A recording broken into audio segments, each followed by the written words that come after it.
આજે તો આપણે છોલે ભટુરે ખાઈ જ લીધા. જય શ્રી રામ. આપની પલ્લુ જેલુના નવા વિડીયોની અંદર આપ બધાનું હાર્દિક સ્વાગત છે. ઘણા દિવસ પછી આપણો બ્લોગ આવે છે, કારણ કે હમણાં અમે બિઝી હતા અને બ્લોગ ઉતારવાની કઈ ઈચ્છા નહોતી થતી. આજ તો આપણે જવાનું હતું બાગડતે જામનગર.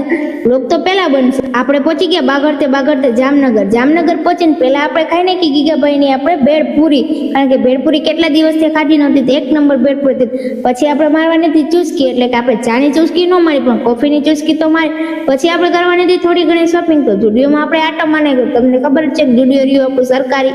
આપણે કઈ શોપિંગ ન કરી તો કઈ નહીં, પણ ફોટો ને વિડીયો બનાવવાની કઈ જુડિયો વાળા ના ન પડે, એટલે આપણે પણ રીતિ રિવાજ અનુસાર ફોટો ને વિડીયો લઈ લીધા. પછી આપણે આવી ગયા આપણે માનસીએ, કારણ કે માનસી આપણે આવીને નાસ્તો ન કરીએ એવું તો હાલે નહીં. માનસીએ પહોંચીને થોડાક પતિદેવ કે મારું થોડુંક સૂટ લઈ લેતો. મેં કીધું હાલો પતિદેવ તમારું સૂટ તો લેવું જ પડે ને, કારણ કે તમારા વગર તો કઈ થાય નહીં નાસ્તો. પછી આપણે એ લાગીએ નાસ્તો કરવાનો બેસી ગયા. આજે ખાવાના હતા આપણે છોલે ભટુરે. પેલા દિવસથી ઈચ્છા હતી છોલે ભટુરે ખાવા જ છે, અને હું તો રાહ જઈને લંગાઈ ગઈ તો છોલે ભટુરે આવ્યા. પછી ફાઇનલી આપણે છોલે ભટુરે આવવાની હવે તૈયારી થઈ ગઈ હતી. જો છોલે ભટુરે આવી ગયા ને બે ચડી દીધું બાકાજીકી બોલાવવાનું ચાલુ, કારણ કે આખા દિવસના આપણે ભૂખા હતા. તો આપણે હવે છોલા ભટુરેમાં બાકાજીકી બોલાવીને પછી મુખવાસ કેમ બાકી રહી જાય, આપણે મુખવાસમાં બાકાજીકી બોલાવીને પછી ફાઇનલી આપણે છોલે ભટુરે ખાઈ અને ત્યાંથી આપણે મંગા ભાવની લીધી. આજ મેં જવા